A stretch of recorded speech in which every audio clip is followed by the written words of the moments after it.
Hey, you're listening to No Limits, episode 82.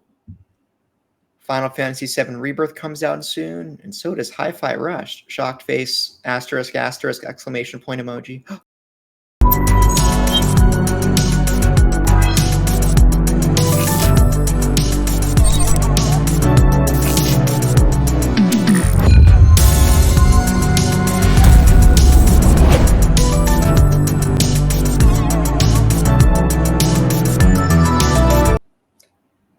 Hello, everyone. My name is Taylor, and you're listening to No Limits, a PlayStation podcast. I'm joined by my co-hosts Sam and Breanna. Remember, yeah, Wumbo, I Wumbo, you Wumbo. Remember, you can find the video version of this podcast over on youtube.com/SaveTheGameMedia every Tuesday. While you're over there, make sure to subscribe to the channel. If you'd rather listen to audio, we are on all your favorite podcast services. We would love it if you could leave us a review. It helps us grow, and we would love any feedback. If you want to support us and get early access to all Save the Game Media content, head over to patreon.com/SaveTheGameMedia and choose the tier that's right for you. Just like our current patrons did. Fabulous Breanna, Breanna's mom, Breanna's brother, Lindsay, Nikolai Knight, Cypher Primus, Brendan Myers, Marcus Neal, Lillian, Mimi J, David Hotright, Dave Harp, the Xbox Expansion Pass, Alpaca Tom, Lee Navarro, and the Good Sir. And yeah, also interact with us in the Discord. Links to that, YouTube, Patreon, all in the show notes. How we doing, Bree? Doing pretty good. Nothing too crazy personally. Just all right, fair enough. See, sometimes when I say I'm doing pretty good, I could be doing horribly or well. That's like the American. Am I doing pretty good horribly, or am I doing pretty good? I mean, listen, I just read a book that was kind of terrible. Oh, like bad quality, or like it was the events that happened were tragic. Okay. Messed up stuff. For no reason, too. It was just gratuitous, in my opinion. So I've been thinking about that a lot recently. But other than that, fine. Fair enough. Sam? Yeah, I'm doing good. Pretty tired, very busy. Same answer as always.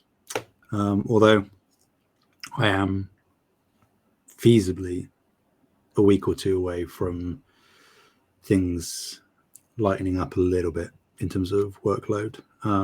Take a vacation. Inevitably something else will come up in its stead. It always does. That's okay. I like keeping busy. But no, I'm good. Sam, but sometimes we keep busy to avoid our own thoughts and to run away from what's truly bothering us. I don't dispute that in the slightest, Taylor. Anyway, I'm going to deflect and pass on to you. How are you doing? I'm right. I've been doing a little bit of what I told you. I've been watching a lot of stuff about Flight Sim, streams, reading up on aircraft stuff, but I've only played a little bit of Flight Sim over the past week.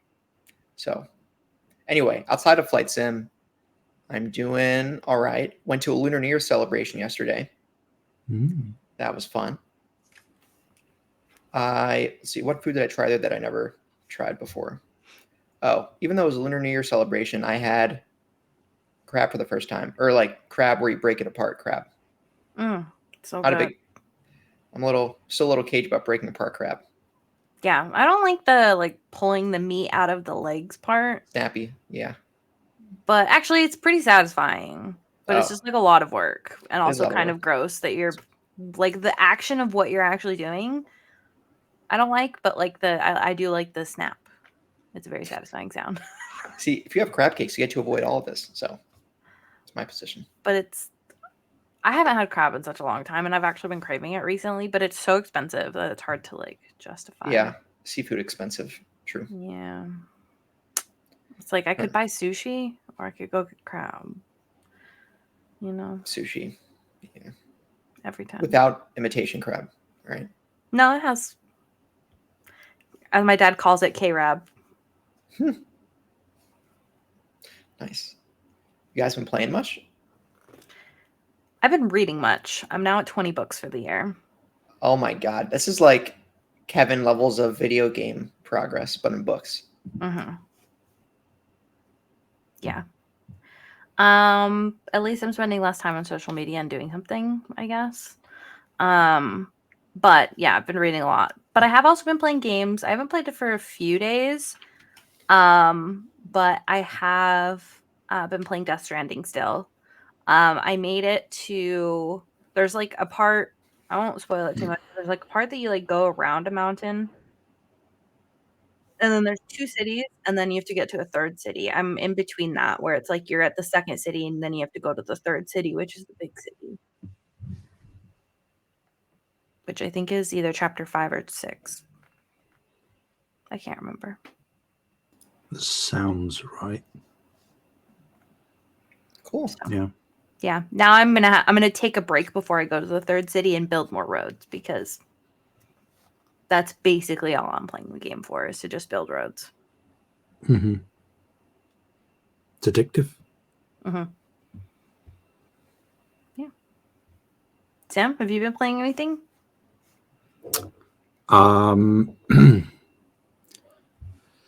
Yes. Can I say much about anything? Not really. You're playing the Elden Ring DLC. I did play the second part of the Rebirth demo. They released another part of it? That's did. Silly. It's in the news. Yep. It's the Junon section of the game, which is interesting. As Taylor said, we'll be talking about it, so I won't say too much here, but it's looking good. Can't really talk about anything else, although I have been playing a little bit of, well, not a little bit, I'm actually a fair chunk of the way through it now. Resistance Retribution, which is the PSP title that just launched into the Classics catalog this month. I used to play the living hell out of that game on PSP when it first launched, and going back to it now, playing it on a controller with trophy support, is just as fun, just as good a time. Makes me miss Resistance more, which hurts, but is what it is. Having fun with that. I think I'm probably like 75% of the way through. Very easy platinum as well, by the looks of things. I've done basically everything like that's not compulsory as part of the game itself, like kill a number of enemies with a certain weapon, that kind of thing. It's very, very simple, which most of the classics, particularly that Bend have done, like the Siphon Filter games, they've all got very easy platinums. So I'll be finishing that up soon. And I did say, not that I'm playing anything, not that I'm playing them, but I did say a couple of days ago that I picked up 2 physical PS5 games. Mm-hmm. Oh, right. And did I ever give you my guess? Damn, I didn't. Nobody gave me guesses, so I want to hear them live, what your guesses are, and then I shall reveal whether you're correct. And remember, this is not ordered. I have actually received them. So I did order them, but I also received them. So it's not like I've pre-ordered or anything, which will, of course, eliminate a few games.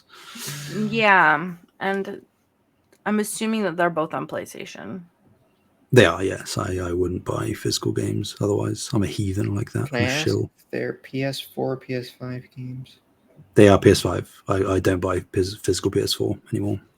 Okay, good. That narrows it down. 2 physical PS5 games that he doesn't already own. Which doesn't help because I don't think you really know what physical PS5 games I own. But I got a glimpse one day. I think that one of my guesses is Final Fantasy 16. Okay. Oh, that's a good guess. Thank you. I have to decide on the second one now. Oh, I'm gonna guess one's Armored Core 6. Armored Core 6, okay. Well, but that would still be kind of expensive because you already have it. You already beat it. think it would be something that's not as expensive. Let's see. Not a. What's throwing me off is that there were a bunch of games that are just recently had physical editions announced, but they're all in pre-order. Well, then that they are. I know it's not those. Oh wait, but I'm saying that's what's throwing me off. I'm gonna say my second guess. Helldivers 2. Oh, interesting. Huh. I'll take 50% credit because I don't know. I don't know if I have a second guess. That's okay if you Final don't. Fantasy. No, Oh, yeah. maybe okay. Prince of Persia is a runner-up. Mm. Wait, no, does that not have a physical? Yeah, I think it does. I actually don't know. Oh, which maybe gives it away. Yeah, never mind. All right, so okay, go ahead. So you are unfortunately all incorrect. Dang it. Although you're not wrong, I would like to have a physical copy of both Final Fantasy XVI and Armored Core at some point. Even though I've finished and platinumed both those games, just to have physical versions. The first one, The Pathless. No, because I've played and platinumed that, and I love that game. Don't get me wrong, and I probably, if it was like dirt cheap, maybe, but the first game is Dead Space. Oh, way out of left field for me. Yes, unexpected for me. Although, if you actually fully know my gaming history, which you guys don't, I loved the first Dead Space. Played that to death. Haven't played the remake. Ooh. So, decided to pick that up. But the thing that actually prompted me to go, okay, I'll bundle Dead Space in with this purchase because I'm getting this. So I might as well get this as well. It's a horror game. It's not. If you get Callisto Protocol, I'm gonna scream. It's not a horror game. Oh, well, why would you pair it with Dead Space then? Let me think. Because no, not because it's a good pairing. I just mean because I'm buying one physical PS5 game, and this was the one that I was actually seeking out to buy. I thought I've had that on Dead Space on my wish list for a while, so I'll just buy that as well. This one, also not really surprised that you didn't guess, but also a little bit hurt because of how much I've spoken about it. It is. Oh, Bree, I'm gonna give Bree that credit. Maybe I gave you a little bit of a hint there that you caught last second, but I'll give it to you. No, it's okay. I'll take 25% credit. That's 25%. We'll agree. Yeah, I have obviously played the hell out of Chia and adore it. So to get a physical copy, I'm very happy. Want to support the devs, Sourseb. But the thing that prompted me to do it is that actually Chia is one of the games leaving the catalog next month in March. So. Oh no, and I still haven't played it. You will, and it wasn't, as far as I recall, I could be wrong, which means I wouldn't necessarily have needed a physical copy, but I'm glad I got it anyway. It wasn't a monthly game when it launched. It was just into the catalog. Because if it was a monthly game, you can keep it forever. Oh yeah, there's no way I'm playing it. As long as your part of the catalog, it's only available for as long as it's in the catalog, whether you've got it downloaded or not. So I would technically lose access to Chia without purchasing it anyway. So, I decided to. What? I have never even made it to the main mechanic of Chia. I've only made it to the first sequence part. That's yeah, I suppose mechanic. Actually, it is pretty early in the game. Yeah, I haven't played much. So. Yeah, but yeah, that's it. So one game I have played to death and love, and one game that I've been wanting to play for a long time. So I haven't. I mean, they're both sealed still. So I haven't, because of how busy I've been able to dive into Dead Space. But that will happen soon. You have to let me know what you think. I will. Last thing, because Motive, they're making the Iron Man game next, and I need to see what they're cooking. I heard it's cooking great stuff. Yeah, apparently so. The Dead Space has got a lot of regard. I will say the last thing I'll throw in, I've been talking for a while, but I did also, I know I said I was going to didn't say last episode, but I said in the Discord, I was going to get physical copies of both Pentiment and Hi-Fi Rush. I've rescinded that statement for Pentiment because the limited run, as much as I'd love a physical copy, the shipping for the UK is pretty horrific. So I'm just not willing to do that. So I've purchased Pentiment digitally, have it downloaded, ready to go, but I will still be doing the Hi-Fi Rush when that becomes available. The cover art, definitely. Mm-hmm. So limited run ships from the US, then that's why it's so much for the UK. Yeah. It's like $30 additional for shipping. Oy. And like for Pentiment, which seems like a much smaller scale game, I'm sure I'll like playing it whenever I get around to it, but it seems extortionate for the kind of game it is. Maybe I'm wrong, but yeah, I don't know. I will say, just because we're talking about physical stuff, I did buy the collector's edition of Shadow of the Erdtree. I know I already told you guys that, but just so that the podcast peeps know. Which includes a big statue of Miquella the Conqueror. Wait, no, whoops. No, it's wrong. Not Miquella the Conqueror. It is Messma. What's it called? His name's Messma, I think. Yeah, my bad. You access the DLC through Miquella's Cocoon. That's what I was confusing. Here, hold on. Let me just double check. And he's a new boss. Mesmer. There we go. Yeah.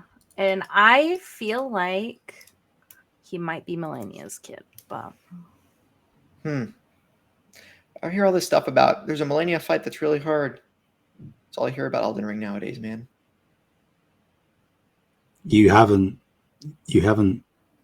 suffered like we've suffered. That's where I'm at in the game right now. Is at that fight. It can't be worse than Defiled Amygdala. It really can't be. Taylor, do not speak of things you do not understand. Is it really? I beat Orphan of Cause first try, so it can't be that bad. Am I right? Taylor, if you play Elden Ring and you beat Miquella first try, I will give you every single penny in my bank account. Jeez. But I don't know how you're going to do it. I need you to video yourself experiencing the cutscene that triggers Miquella, so I know it's the first time, and then beating her. Well, all in camera. Miquella or Melania? Melania, sorry. Yes, okay. Melania. Don't know why I was saying Miquella. You're throwing me off now. Jeez. Okay. Well, anyway, I guess I'll jump in. I've just been playing Flight Sim. You can't hire Let Me Solo her. No. Okay. Just solo. Learning more about how to fly airplane. So I'm still just learning on a small Cessna plane, one of those little putt-putts, little guys, and learning visual, just how to fly the airplane well, taking off, landing, traffic patterns, visual navigation. And yeah. How many times have you crashed? Ever in Flight Sim? Mm-hmm. Like once, I think. Boring. I've put myself into a stall intentionally a couple of times, but I was able to recover. Like I was like downward spinning, like falling out of the sky, but then I recovered. It's because the plane was out of trim, and I wanted to see what happened if I put it way out of trim. And yeah, that's what happened. Yeah, true. Okay, short. Do you guys know what trimming is? Mm-mm. Okay, so the pilot has to pull back on the yoke or the stick to move the plane up and push it in to move it down. Mm-hmm, sure. There's something on the back of the plane called the horizontal stabilizer that is adjusted with something called a trim wheel. So they can adjust that so that they don't have to constantly pull the yoke forward and back to change the angle of the plane relative to the horizon. Mm-hmm. So they could just, once they set their trim, they don't have to keep pulling them back forward or back on the yoke. If the trim is set correctly, it can just go up without them having to use the yoke. So it saves a lot on just wear and tear of their bodies and extra work that they don't need to do. If you don't have autopilot, that's usually what you do yourself. If you have autopilot, it does that automatically. Mm. Have you seen the really old movie Airplane? And would you say that that's accurate to your experience? I love Airplane, man. Airplane's great. I don't know. I haven't flown a jet yet, but it's a great movie. Naked Gun, Airplane, Leslie Nielsen. Yeah. You should see Naked Gun. It's so stupid. It's funny. The only bad part of Naked Gun that aged really badly is O.J. Simpson's in one of the movies before he killed Nicole Simpson. Yeah. Anyway, besides Flight Sim, I went down a rabbit hole this morning, like I said before the show, looking up train simulators. And I am just hyperfixating on simulators right now. So don't worry about me. I'm doing just fine. Within the next week or so, Taylor will message us and say, guys, do I get a train simulator thing or do I get this other thing? I don't know what the other thing is going to be, but he's going to message us. Nah. See, train sim is cool, but is it really as cool as Flight Sim? Does the cool factor matter if you're having fun? Okay. The answer is no, but one thing Flight Sim does have is you can literally go like across nearly the entire world. Okay. Also, by the way, you guys, I almost went to Japan yesterday. You almost left for Japan yesterday? Yeah, legit. I had to talk myself out of it. It was like literally the flight was like $700 or $600 round trip. No, one way, but I wasn't worried about the way back. Okay. I was like, it was Zip Air flies out of San Francisco, so it's like you don't get like food and stuff like that or any sort of amenities. But then like it would have only been like $300 for a whole week Airbnb in Tokyo, and I was like, oh no, do I do it? And then I didn't, clearly. Wow. So. Well, maybe one of these days I'll make an impulse trip to go visit Sam.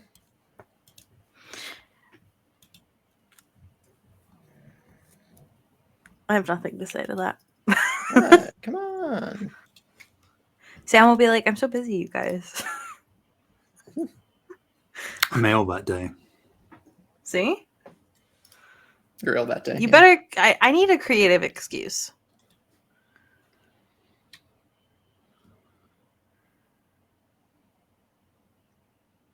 The excuse... Rain check. I'm busy checking for rain, and I can't come. Sorry, guys. To England. You can't withstand the rain. I mean, that wasn't quite the meaning I had, but I mean, it sure, it works. That is relatively creative. Thank you. Not sure how much sense it makes, but I suppose not just as much sense as I mailed that day. But anyway. Okay, guys. Well, news? Want to take it away? Sure. Final Fantasy VII Rebirth sucks. No, I'm just kidding. Yeah.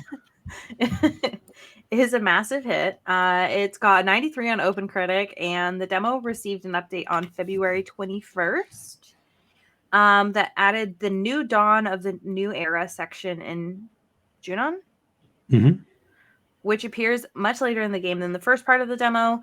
The first section of the demo took place in the game's opening chapter. The full game releases very shortly on the 29th, which is the exciting day of the year since it's the day that doesn't exist. A funny one. It's the funny day. And I actually knew somebody that their birthday was that day, and it always cracked me up.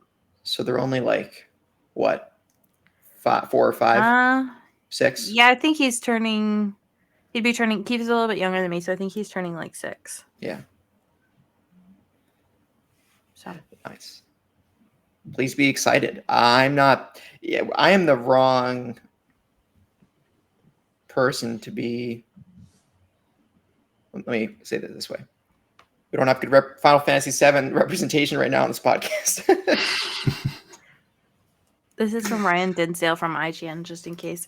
I know that when I do play Final Fantasy VII, it will take over my life. Oh, you're gonna play remake only or the OG? Or neither? Not remake. Go right. I'm not playing the OG for sure. I said I was gonna play the OG. I'm not gonna play the OG. I'm not gonna play the OG for sure. Who saw that coming? Saw me not playing the OG coming. I will be playing Remake and Rebirth at some point. I'm a huge fan of Cloud and his giant sword. As I think, I think I have more experience with Cloud than you because of Smash Brothers. No, maybe, you have. Does Cloud show up in Kingdom Hearts? Yes. Damn it. All right, you might win.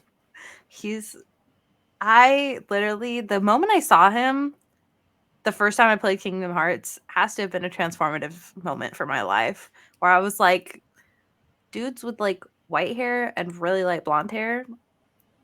Actually, not just dudes. Anybody with that color of hair, really. So I really think that was the moment that transformed my life. That and Riku. Is that some Kingdom Hearts character? Yeah, he has like gray hair. Yeah, in Smash Brothers, Cloud was top tier in Smash Brothers for Wii U, colloquially called Smash 4 amongst the community. And he's at least high tier in Smash Ultimate. His Buster Sword. Yeah, very good. Especially for anti-airs. Characters who like to jump up in the air a lot in the game. Cloud has a lot of attacks that just mess them up if they try to come down. He also has limit break, so know a little bit about that. Tiny bit. But yeah. Limit break is a common Final Fantasy thing. Was it introduced in 7 though? I don't know. That's actually a good question. Let me Google it. I was just about to Google it. Go ahead. I think I've said before that I'm interested in playing it based on the demo, just because, like I said, I think it was last week or the week before. No, last week. That like the narrative stuff, even just within the first section of the demo, drew me in more than anything else in Remake did. And the second, I didn't like the second section as much, I've got to say, because it was a bit more like open worldy kind of vibe, which I get is seemingly like one of the big draws of the game. No, the big draw is Cloud. Well, debatable. I think because last year I played 15, and 15 had a lot of like open world empty spaces, and not like anything in this demo was particularly empty per se, but it kind of gave me similar vibes of just running around. And to be fair, like, again, I'm not a Final Fantasy person outside of 16, so I don't really know what I was doing in terms of the combat, because it got much more complex, because like you said, it's much later in the game, it seems. But yeah, like we're dominating now we're going to be dominating soon in Fantasy Critic, Taylor. So I think that's the main thing to take away from this, is that the game is basically over. I think every other team should just forfeit and call it a day between this and Elden Ring. No. The main thing to take away is how attractive Cloud is. I don't think that's the main thing. I think your priorities are askew. Yeah, I mean, look, but regardless of whether we're going to play it or when we're going to play it or whatnot, I think we all expected that it was going to be a major success. I can't see how I think when we were drafting in Final Fantasy, or like in Fantasy Draft, whoever got the first pick was going to pick this. Like, yeah, I think this was the pick. Yeah. Yep. Yeah. So, no surprise. Another big thing for Sony and Square Enix, I suppose. Square Enix. And again, it's kicked off the conversation of like, when is Remake coming to Xbox? Wasn't there rumors that it just might not be like that? In my opinion, if it hasn't by this point, is it ever going to? It's kind of maybe really down the line, like, Final Fantasy 10 and 10-2 and 8 all got ported in Final Fantasy 9, all got ported to Xbox over the past decade. I wonder if it would be that far in the future. Final Fantasy 12. I wonder if it would be that far in the future. My my guess would be that they'll do something like how they bundled Kingdom Hearts, like multiple games together. They'll probably bundle this like in 5 years and then drop it on Xbox. I could see that. Honestly, I think that Final Fantasy VII is so synonymous with PlayStation that PlayStation will probably try and lock this down in perpetuity. I think that obviously Xbox is trying to like repair its relationship with Square Enix by getting like 14 over there. There have been rumblings, and I think that it's probably going to happen that 16 is going to come over at some point. I find that far more believable than remake trilogy ever coming, because whilst 16 was a big deal for PlayStation and Square Enix last year, I feel like Sony is going to have far less desire to keep a vice-like grip on 16 as opposed to these games, just due to the history. Like when you think of Final Fantasy VII, you think of PlayStation. So I guess never say never, but I don't see it happening. Again, if, in my opinion, if it was going to happen, it would have happened by now, particularly with Rebirth on the horizon. I would have thought that Sony would have been like, okay, yeah, we can let Remake go, but if you want to play the sequel, you've got to come over to PS5. But if it hasn't happened yet, I don't think it's ever going to.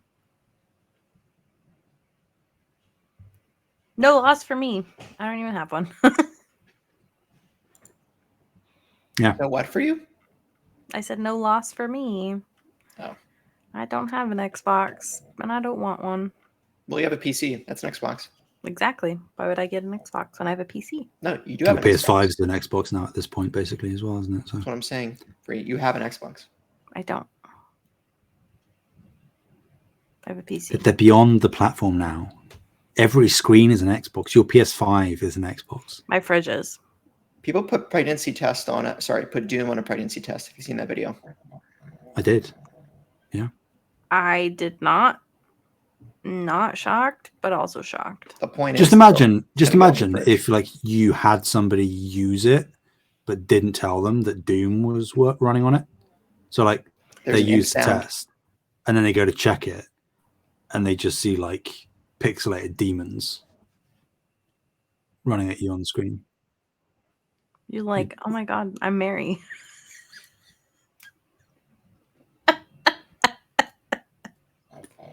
Oh boy. Okay, here's the real plot, you guys. Find a friend that's named Mary that you know is going to take a pregnancy test. Do this prank to them. See what happens. Yes. Moving on. Yeah. Moving on. Why isn't it's not my thing isn't letting me scroll? Why is that? Hang on, nearly there, people. If you can't take the heat, get out of the fire. Oof, I'm trying to. Or actually, the expression is get out of the kitchen. Yeah, it's all right. I'm just gonna let you run with it, but it's okay. You made it a bit more awkward. We have a quote sweet Spider-Man 2 update, adding new game plus, new suits, and more, coming March 7th, 2024. So that's only but a week or two away. Time of recording. My dad's birthday. Give it to me now. Yes, so Marvel Spider-Man 2 version 1.002 will bring New Game Plus to the game. Highly anticipated, of course. Insomniac says, quote, we've added suit styles for several of Peter's symbiote story suits in the game, allowing you to further customize your look if you play and unlock them via New Game Plus Ultimate levels. And yes, you'll be able to set which color your symbiote abilities are as well.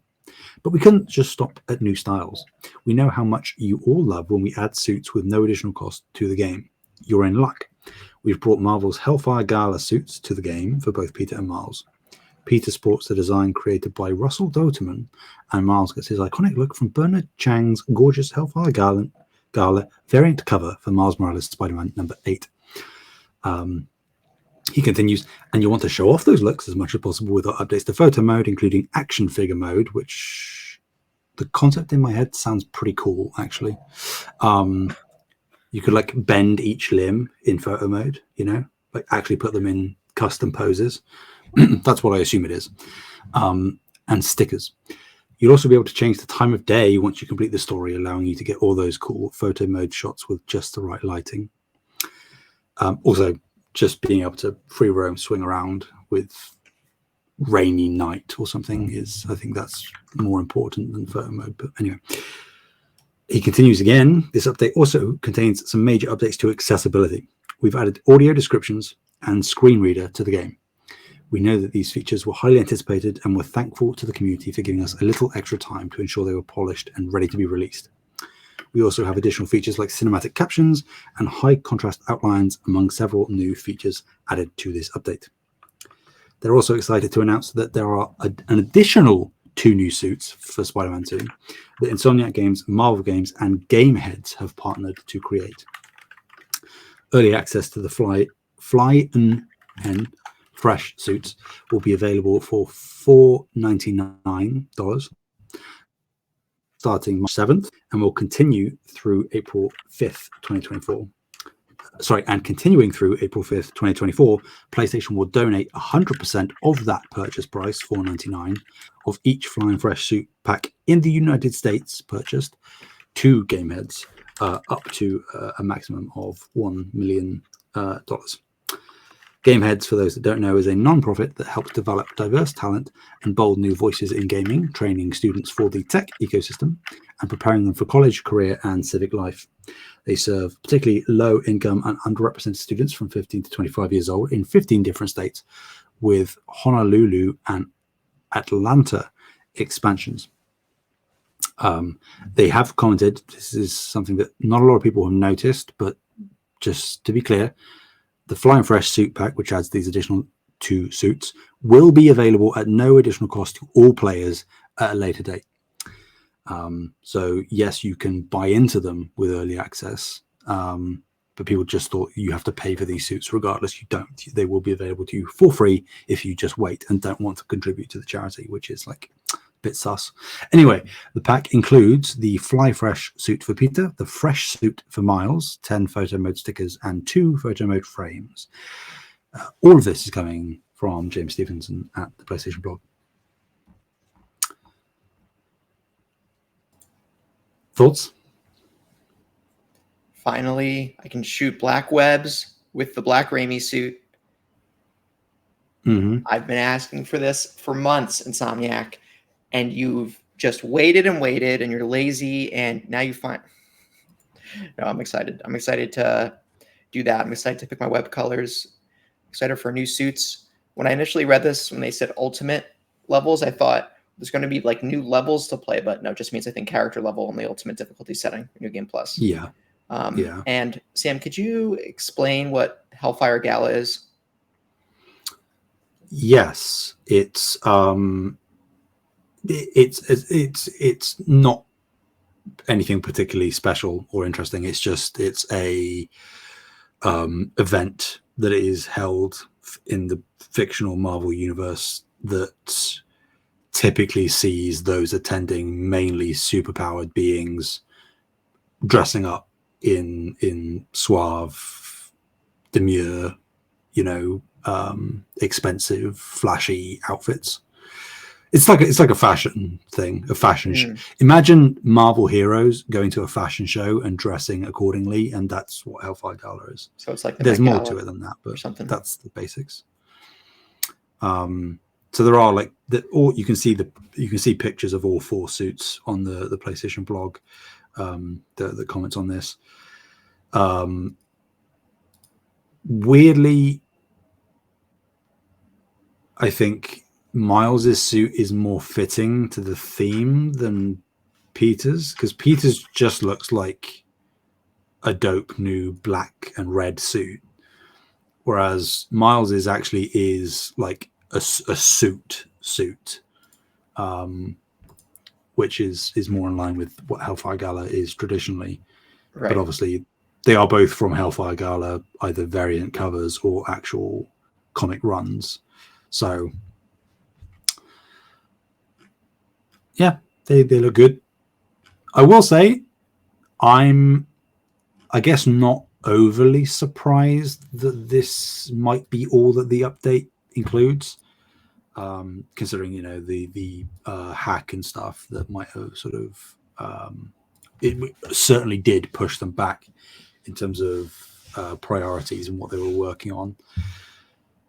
But I was kind of, and I alluded to it in like the reaction to the state of play and just I think in general conversation, I was maybe thinking that if the DLC was still a thing, we might have seen the first free DLC drop, which is what was rumored in the leak in the hack. But I guess not, or if that is still a thing, it's coming at a later date and not included here. Although they have kind of said that this isn't all that the update has, so I don't know for sure that there isn't something DLC-esque here. But I'm not holding my breath, personally. That would be so cool, but no, I don't. It doesn't sound like it. Yeah. Yeah, seems cool though. Maybe I'll jump in. The skins look so cool. Yeah. I like the skins. I'm looking forward to this. I think that I'll probably, like, as much as I do like this, the updates, I will probably wait to check out the updates until they add more, like in terms of like DLC or something like that. Yeah, I'm not going to be able to jump back in even if I wanted to. But like later this year, maybe if it is a quieter latter half of this year and there's more backlog diving, I think I could easily dive in for a New Game Plus run, get the new suits and stuff. So, although I will almost certainly be buying the charity pack so that I can. Oh, cool. I mean, I know that technically the profit, the money I'm giving them isn't being contributed to the charity because it's only purchases in the US, but sentiment-wise, I'm happy to do it. I don't understand why they can't pool the international purchases towards the organization. It seems arbitrary, but I assume that there must be some reason why it is US only. Tax, something? I don't know. Maybe charity law. I don't know. Mm. Awesome. Yeah, I think I'll probably jump back in at the latest when I expect a standalone DLC to come out for Spider-Man 2. When that hits, definitely check out the suits. I don't know if I'll do it before. But yeah, I'm usually not one to replay games much, but revisit it for a little bit. Yeah. Nice. Well, it would require starting New Game Plus. So I don't know, maybe eventually. Cool. Yeah. Next, Hi-Fi Rush, the critically acclaimed, previously Xbox exclusive, is now coming to PlayStation 5 on March 19th. So Hi-Fi Rush on PS5 will include all gameplay updates and modes, including the Arcade Challenge update. This comes to us from Bethesda's content manager, or community manager, Parker Wilhelm. And in the article, he says, also reach happy hardcore level speeds with BPM Rush. Start from zero, climb your way up, and power up, or create your album cover movement in photo mode. PS5 owners of the base game can also pick up all the costume-packed DLC upon launch, available for purchase separately. And starting February 22nd, well, it's already available now for pre-order at the time of this podcast, according on the 25th. You can pre-order on the PlayStation Store. You can get backstage pass treatment with the Hi-Fi Rush Digital Deluxe Edition, featuring the complete game as well as extra cosmetics and in-game gear to spend on upgrades. And it'll be available in multiple editions for Xbox Series X and S and PS5 physically. Physically, it will be available via limited run games and will go live at a later date. So there it is. We got Hi-Fi Rush update for PS5. So please be excited. This week, did we also get Pentiment? And I just didn't include that in the news. Pentiment is out now, yes. I have it downloaded on my PS5. Pentiment is also out now on PS5 and PS4 for $20 US. It is. Because I can't remember timeline-wise what Because was last week's recording before the business update? No, it was after the business. No, it was after the. It was after the business update. Didn't the pod? Yeah, Xbox's podcast released last Thursday. Not Thursday the 21st or 22nd. I mean, released on Thursday the 15th. Yes, yeah, that's right. Yeah. But a few days ago, I guess it just hit stores. Maybe I forgot to mention it the previous week. So yeah, also, yeah. So Grounded. I don't know if we mentioned it. Grounded's also coming to PS5. Right, that was officially confirmed. And Sea of Thieves. Yeah. All coming to PS5. Yeah. Sorry, I forgot to port the rest of those last week. Yeah. But yeah, Sea of Thieves and Grounded have not released yet, correct? But only Pentiment has. Yeah, I think Hi-Fi is next month, March, and then I think both Grounded and Sea of Thieves are both April, if I remember correctly. I know Sea of Thieves is April. Yep. April 16th. Yeah. I know why. It was a Nintendo Direct it dropped. The Nintendo Direct was this past week. Yes, the business update happened, but they didn't say what the games were. So in the Nintendo Direct, that's when they announced Grounded, Pentiment are coming. Yeah. It's April 16th for Grounded. And 30th for Sea of Thieves, I think it is. And 30th for April 30th for Sea of Thieves. Yeah. Which is cool. Like I think we talked about it in last week's episode, that like we all basically knew that these were the games. Cool to see them confirmed. I mean, I said, I've bought Pentiment digitally. I'll be buying Hi-Fi Rush physically via limited run. TBD. I'm not going to get Grounded because it just doesn't interest me. Sea of Thieves, maybe. I don't know though. Something I will say, and I know that we've kind of talked about it by proxy a couple of times over the past couple of weeks. This rollout has happened in much quicker succession than I was anticipating. Like, from all of my assumptions, I was anticipating that the 4 games that we didn't know and then we did know were going to be sparsed out over the year. But they're all within the next 2 months. Like, by this time in 2 months, we'll have 3 of the games and we'll be 5 days out from the last, which I know there's some contention and difference of opinion. I think that probably suggests that there are going to be more games coming this year in the latter half. Because why would you bundle all of these games up practically right next to each other if you weren't preparing what is essentially an additional wave? And it doesn't have to be it doesn't have to be the heavy hitters. It doesn't have to be Starfield next. I put a question into X Talk last week, once the Direct had happened, and I said, like, my guess, if there was, say, another batch of 4 coming towards the end of this year, you could have Sunset Overdrive, you could have State of Decay, you could have Ori, and you could maybe have like I don't know, something else that Xbox has that I'm not thinking of. Depends on how far back you want to go. You could do like Recore or something. I don't know. Something smaller, like another batch of previous Xbox exclusives that are still on the smaller side. Sunset, that's not that small. Sunset Overdrive, yeah. Yeah, I think Sunset Overdrive is perfectly feasible.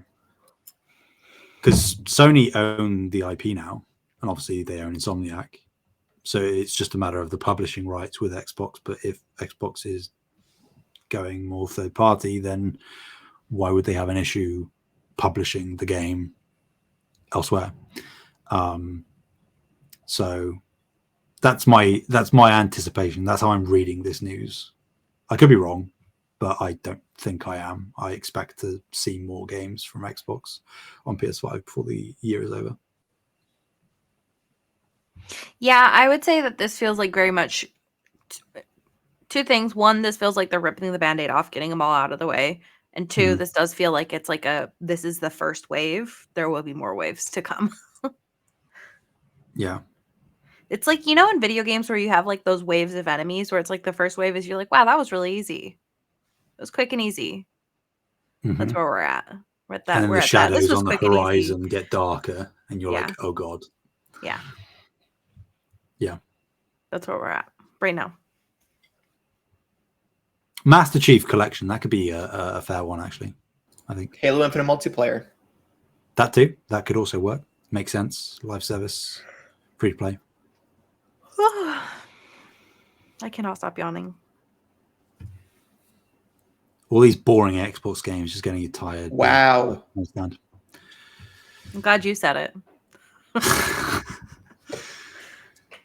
guess I don't it's really all have in much to say. jest. Then we got Xbox games coming, and Hi-Fi Rush for me is the highlight. It is very strange. Like, it is weird that this is the timeline we're living in. Inevitable, considering how things have gone down for the past few years, but going onto the PlayStation Store and searching Pentiment and then buying it and downloading it is very strange. I can't imagine what having a physical PS5 copy of Hi-Fi Rush is going to feel like and booting that game up. It's a bit of a non-story, but just to point out as well, something interesting, there is no Xbox branding on the PlayStation Store for these games, or when you boot the game up. Like, there is no Xbox splash screen, which is weird to me because that's kind of what Phil Spencer said was the whole point of this, was exposing players to Xbox games and sort of giving them a taste. But if you don't have any Xbox branding, then particularly the casual just going to think it's another game on PlayStation. Because like in the PlayStation Store, it's just Microsoft Corporation as the publisher and developer, and then like Hi-Fi Rush is Bethesda. So it's like, that's strange to me. I guess maybe it's something that PlayStation themselves enforced, which makes perfect sense, but it kind of negates one of the core reasons that Phil Spencer said they were doing this in the first place. So maybe Phil Spencer just wasn't telling the truth in that business update.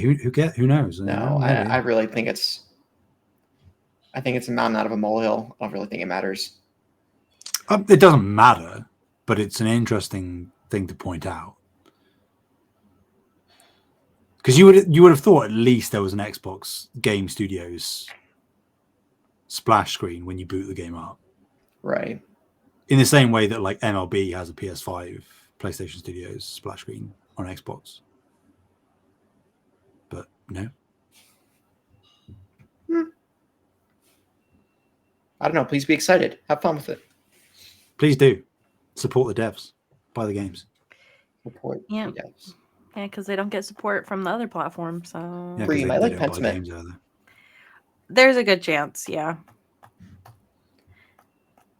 I like that they're pretty cheap as well, like in comparison to full price purchases. Well, is Hi-Fi Rush full price?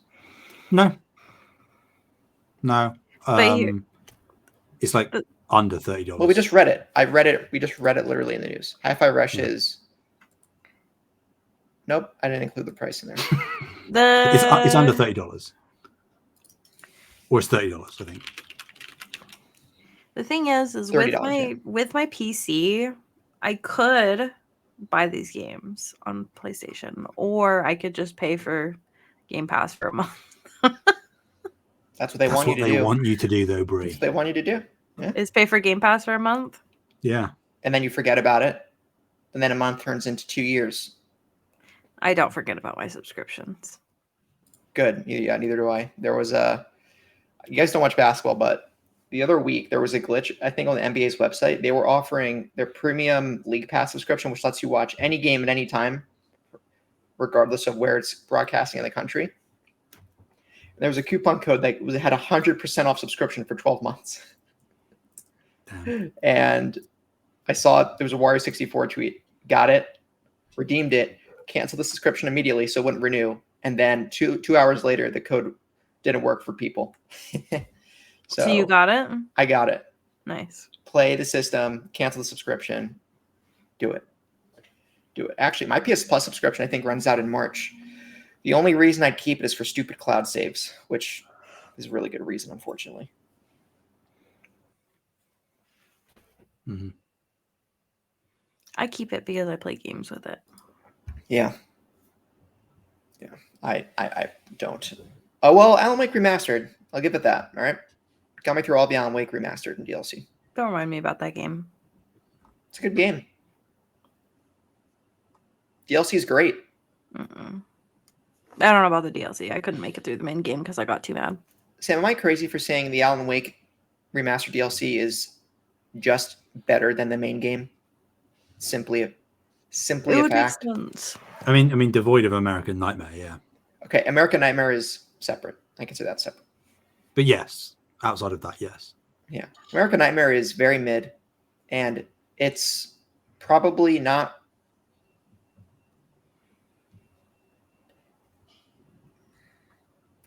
It may or may not be worth your time. I'm very flatlined on my thoughts on American Nightmare. If you want to see more Mr. Scratch, you should play it. Mm-hmm. Okay. Elden Ring?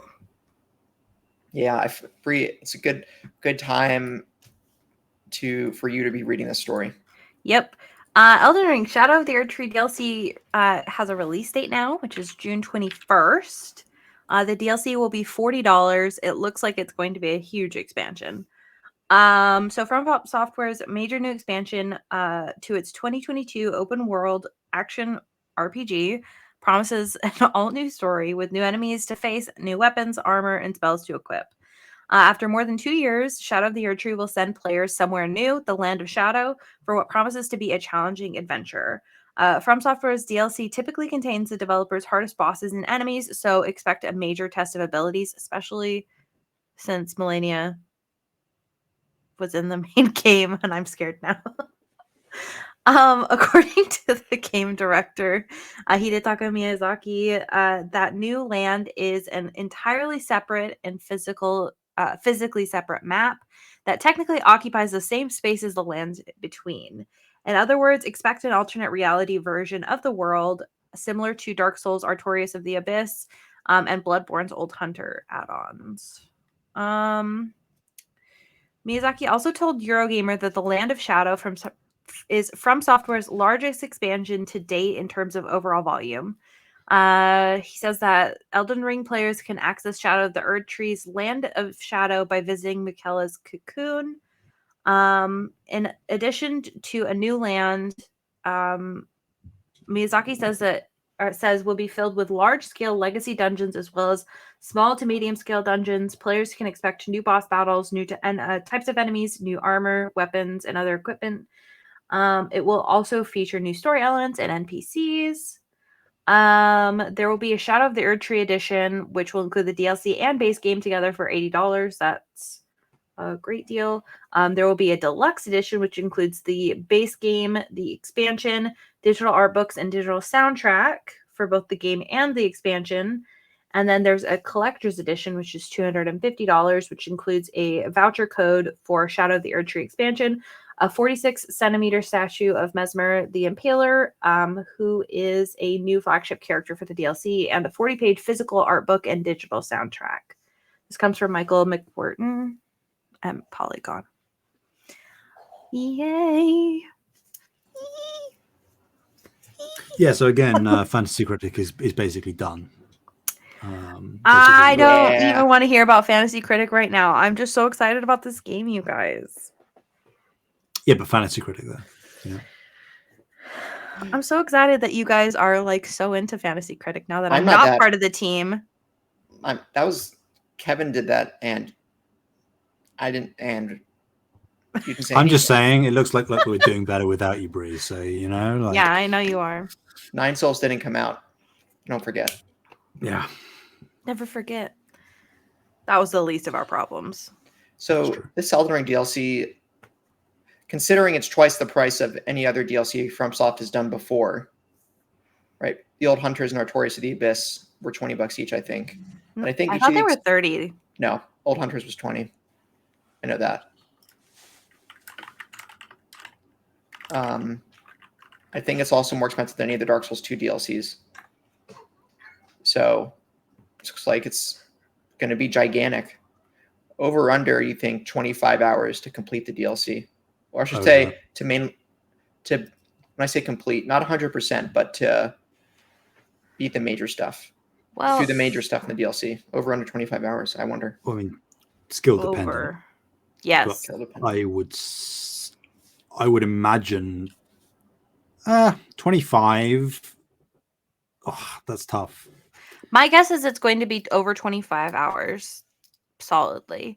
I, especially because they're talking about this is like as a separate entity, separate map, but occupies the same space. I could see them repopulate, like taking the same map of like half of the map and just like translating it over to a new space, new enemies, new visuals, like stuff like that, right? Like, because they already have like that whole map built. I'm not saying that they did do that, but I could see them doing that. He said it's the same size pretty much as Limgrave, which is the first main large section. Interesting. Okay. Doesn't mean it is Limgrave repurposed, but around that size. I mean, Limgrave is pretty big. It so. Isn't that the big open section that you start the game in? Yeah. Mm-hmm. With the big golden knight on his horsey. Mm-hmm. And Margit and Rick, what's their name? Godric in the little castle. Mm-hmm. That's as far as I got. I beat Erdtree. I think his name is Erdtree Godric. Godric? Godric, yeah. I beat Godric, found an underground city, and then I stopped playing the game. I'm like, this is so cool, and then I stopped playing. I'm like, I don't know why. So you like barely scratched the surface of the game. I think I could pick the game back up in my current save within 5 hours, be refamiliarized.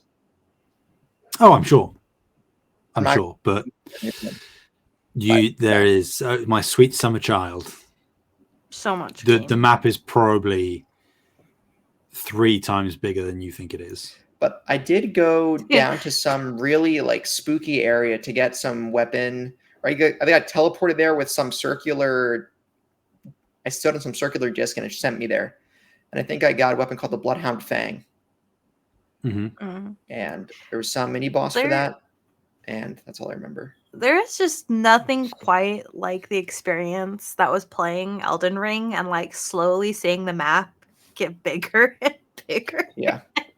Just being like, there's no way it can get any bigger. And it just did. Well, you're exploring like Limgrave, and you're like, oh, I'm going to climb this little tower fortress thing, just this tiny little thing in the middle of a field, and you're like, okay, cool. And then you find a portal on the top of that thing, and you're like, oh, okay, cool. I'll interact with it. I'm not quite sure what this does.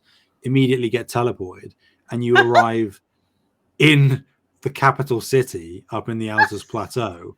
You open the map, and you're like this far away from yourself, and you're like, Jesus Christ.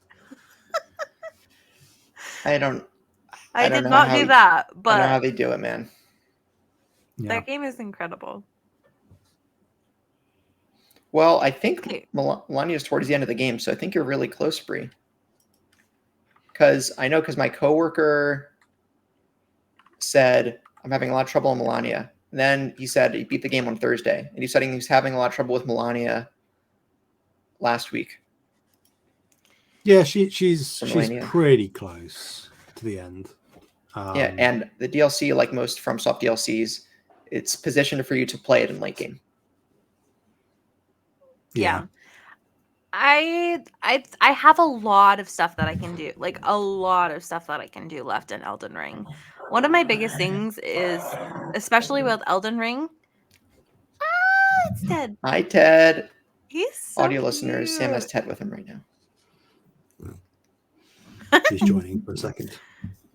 Oh, he's so cute. Anyways, what I was saying is that just due to the nature of the way I play games, especially FromSoft games, is I typically avoid boss fights, and this game enables that behavior. So I have like 30 boss fights that I have to do now because I will go into a cave and then I'll get to the boss fight and then I'm like, okay, I found the boss. Peace. I'm like the opposite. Like if there's a boss I find, I don't know if it's just because I'm a stubborn man, but it's if I see a boss and I'm not clearly underleveled, I set a condition. I cannot advance in this game unless this boss is defeated.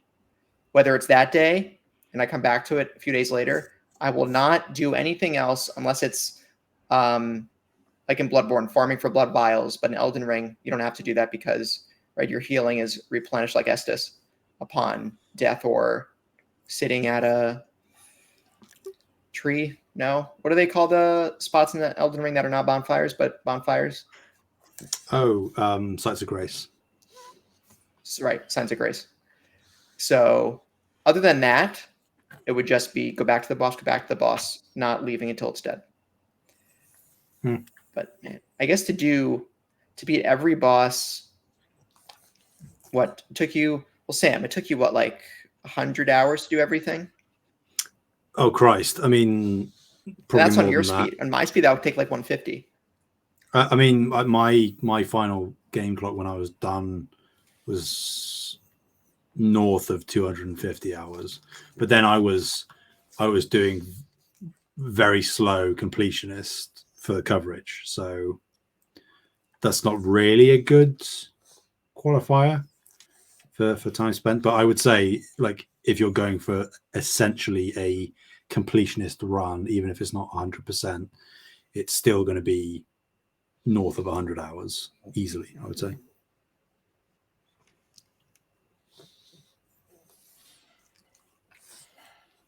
Great game, you guys. Yes. 11 out of 10. Could not recommend it more. Even if you don't like FromSoft games, I still think that you could play this game. I don't know, man. Because I think that, like, in the learning curve of FromSoft games, like we're talking about like Bloodborne, Dark Souls, Sekiro, all that stuff, I think that this game has the smallest learning curve of a FromSoft game.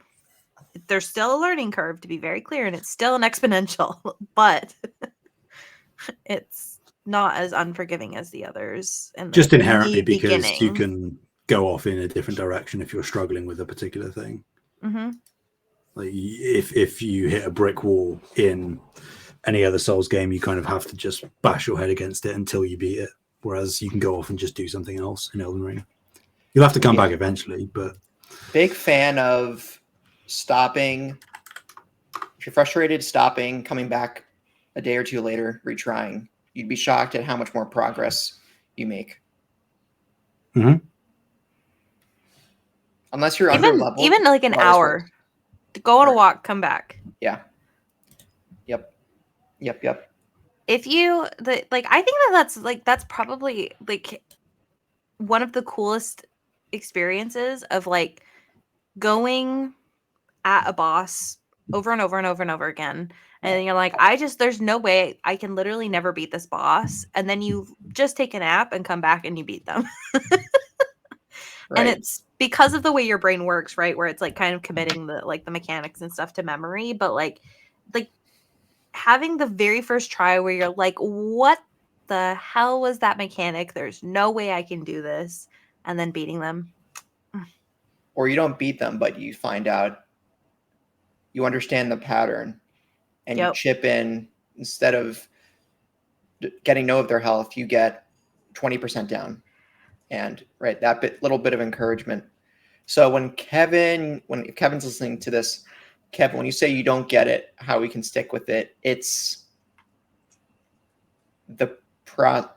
it's getting addicted to the process of discovery and overcoming it's a grand becoming a challenge. degenerate. But not just like, when I say overcoming a challenge, I'm not just saying like doing something hard. I mean, the scale of these fights, some of these fights in Soulsborne games are enormous, and it's an epic duel. It's an epic event. So it's not just out of pride, I need to beat this because I keep getting my rear end handed to me. It's also, this is an absolute spectacle, and I want to be a part of it. Yeah, I mean, the thing is like, when like we're talking about like pieces of game design, there's different ways in which people have like showcased like, this is how you level up, and this is like how things become quote unquote easier in the game, right? So in like your typical game, the way you level up, right, you're spending points or currency or whatever it is, and as time goes on, the enemies get easier, quote unquote, because you're like leveling up, right? But when you're going through like an experience like Elden Ring, like Bloodborne, like Dark Souls, the way that you end up beating the boss is not like, you can level up, right? That is a part of the game mechanics, but a lot of it is you personally leveling up. It's your interaction as the player with the game, you leveling up as a person. And I think that it's like such a unique experience that you don't get out of a lot of games. And I really do thoroughly enjoy that. I really enjoy that mechanic, and that the game the game relies so heavily on the player interaction and the player's behavior.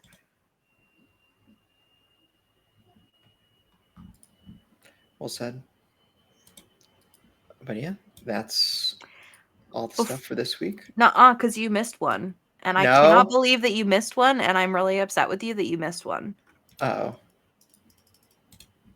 There was news about Bloodborne Remake, you guys. No! Stop this, Bree. It's never happening. Go take a walk. Get out of here. I'm so serious. There was. He said, unfortunately, and I've said this in other interviews, it's not my place to talk about Bloodborne specifically. We simply don't own the IP from Software. For me personally, it was a great project, and I have a lot of great memories for that game, but we're not at liberty to speak to it. Y'all, PlayStation, let them live, breathe. Let them cook. You really think Miyazaki saying they can't speak to it is evidence that they're developing or supporting a Bloodborne remake? No, but I want it to be, so I'm pretending. He did also comment that there are advantages to having new hardware that can make these kind of remakes more worthwhile. So I like, with no copium, I think that a Bloodborne remake is going to happen at some point. I agree. Likely with that comment, I would imagine not this gen, so probably PlayStation 6. You really think so? Inevitably going to. Nah. Well, I think end of PlayStation 5. Demon Souls took them 11 years, I believe. Demon Souls came out in 2009. So it took them 11 years to remake Demon Souls. Bloodborne. I don't think that Bloodborne would need a remake of that level, though, right? Because they not only remade the game, like they completely remade the game from the ground up, including mechanics and stuff like that, like, and completely redid the environments. I don't think that Bloodborne needs a remake on that level. But then why would they be waiting for new hardware to do it? Yeah, exactly. So I think that without copium, my assumption would be that it's going to happen at some point, likely next gen, PS6. I made a joke in the Discord that it would be like a launch title. I don't think that that's the case. Would be cool if it was, in the same way that Demon Souls was for this gen. But I imagine it will come at some point, because Sony are getting more and more into film adaptations and TV shows. Bloodborne Until Dawn is getting re-released, and that is to coincide with a Until Dawn movie. Talks of a Bloodborne film have been going around for a long time. That is still percolating as like people wanting it to happen, like production people, not fans, production people wanting it to happen. And if that does start to build up steam, I think that Sony, as they have done with various other titles in the past few years, will want to make a remake or even just a remastered port at the very, very least happen, whichever gen it's on. So I'd say it will happen, but it's a TBD on when exactly that is. It makes too much sense, like too much sense. If they're deciding to put effort into redoing Until Dawn, Bloodborne, which is one of the most highly acclaimed PS4 games, a gen that was filled with highly acclaimed games, I think that it's inevitable. I've been burned so many times, Sam. I'm with you. I'm with you, Taylor. I'm just believing it's never going to happen, and that's the reality I live in. And then if it does happen, you'll be incredibly surprised and thrilled.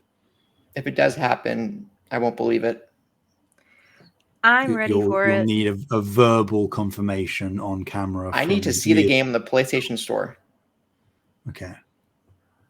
So what Steam. Year do you guys think we're looking at? 27? 26? Ever. I mean, I have to stand by my comment that it's probably going to be next gen, early next gen, I would say. If they're targeting, is it 28 they said for next gen? I think that's what they said. I would say probably 28. Maybe 29. That's 5 years away, Sam. Don't do this to me. I mean, I think that's feasible. Like if Miyazaki is to be believed at all, just in terms of talking about having new hardware to make these things worthwhile, which infers that it would be worthwhile if there was new hardware. You can take that comment backwards and infer that. But there is new hardware with the PS5. Yes, but I don't know that FromSoft would be happy. It would be the same as like porting or redoing Demon Souls from PS3 to PS4. Like, yes, you'd see an improvement, but Bloodborne still looks good on the PS4. So if you have a hardware jump fine, Sam, from PS4 to PS6, I think that he would deem that worthwhile. I will say, I still stand by my statement that I do think that Bloodborne looks incredible on PlayStation 5. Like, there's a lot of textures that like just literally weren't there on my PlayStation 4. So I really do think that if you want to play it on your PlayStation 5, you'll still have a good time because it's a great game and it looks great on the PlayStation 5. But I just want to see Yarnum in that Blue Point. Crisp. Maybe Blue Point are making Bloodborne 2. Yeah. Please. They keep saying original content, which is a very specifically worded phrase. Do you really think that they would let them make a whole new FromSoft game that's not FromSoft, like making the game? I think so. I think it would be unprecedented for FromSoft, but FromSoft and Sony have an incredibly strong working relationship. Sony has invested heavily in From Software. They have Bluepoint specifically have a history of redoing FromSoft games and making them better than they were before. So let's say that they are like. So then, wouldn't the remake come out at the same time as 2 would, or directly after? That's a good question. But then what we could be living in a variety of different worlds. Are we living in a world where we're getting a remake but not Bloodborne 2? Are we living in a world where we're getting Bloodborne 2 but not a remake? I'm saying we're getting both. Then the remake would inevitably come first, I would think. So then have a native port on whatever gen we're on. So then that wouldn't be what Bluepoint is working on right now then, right? Because it seems like their game is going to come out before PS6. Well, you would have thought so, yeah. Who knows? Who knows? So maybe that's it doesn't their have to pipeline. be. So the next doesn't have to be an internal team doing the remake. Yeah, no, So right. I agree. There with could that be a on the world where remake. Bluepoint is still doing Bloodborne 2, but it comes out after an external team doing the remake, because the remake would, as you say, wouldn't require as much as like a Demon Souls. So feasibly, you could probably turn that around much faster than another older game. Again, if we're now going into the assumption that if it was PS5 for both, then you're only porting from one gen up, right? Right. So that could happen relatively quickly. And it's almost certainly not being worked on right now, Bloodborne remake. But if it was, they would never tell you. No. So, like, again, this is the copium thing. Like, it could be being worked on. We would never know either way. Okay. Here's what our plans are. Sam, you infiltrate Bluepoint. I'll infiltrate FromSoft. We'll figure it out. Not sure how that would work, but fine. Okay.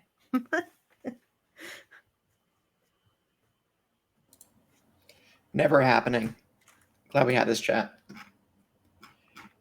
Are you saying it's impossible for me to get a job at FromSoft? No. Just Bloodborne 2. Not happening. Okay. Do we have a poster this week? I forget. No. Wait. Have we done 2 this month? Let's check Melon. Wait, I'm on Melon. I'll check Patreon. Spoilers, I'm not going to be in it if we're recording one. Aw. Because he's sick of us. Yeah. So we recorded one for... We have a post show on February 18th. And we had a post show... I don't think we did. I don't think we had a second one. Nope. Last one we did was the 28th of January. Well, no. We did one on February 18th. Right, but I mean before that one. Yeah. But I will say that Anime Cast has done post show this month, so we can just call it there. I don't get it. I'm saying that Anime Cast isn't required to do post shows, so I'm saying the Patreon have already gotten a ton of content from Anime Cast messing around. So you're saying we don't need a post show this month for a second post show for No Limits? We don't have to, no. Sam won't be there if we do it now. Right, because he doesn't like us. Yeah. So what if we do one next show, right? It's the first week of March. Well, we would have to do 2 in March anyways. I know. So are you suggesting we do 3 in March? No, we'll do a post show next week because then we'll be in March. Okay. All right, and then you can actually stay for that one, Sam. TBD, but probably, yeah. You better. If not, I'm gonna steal your toes. That is disgusting. I can't. I need those. So if you want to get behind the scenes content on Patreon where I steal Sam's toes, please follow us on Patreon at patreon.com/SaveTheGameMedia. And there's YouTube, lots of other stuff. Save the Game Media, X, Twitter, not X, but formerly Twitter, should be Twitter, at Save Game Media. And Discord links are on the show notes. So where can people find you, Sam? People can find me anywhere and everywhere at Sam Heaney. Heaney. Excellent. What was that noise?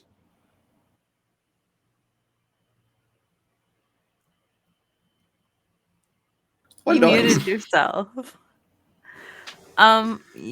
You can find me at Fabulous Breanna, FABULIST BREANNA. You can find me It's Taylor on the Discord, or Mr. Cardinine on PlayStation. That's MrCarternine.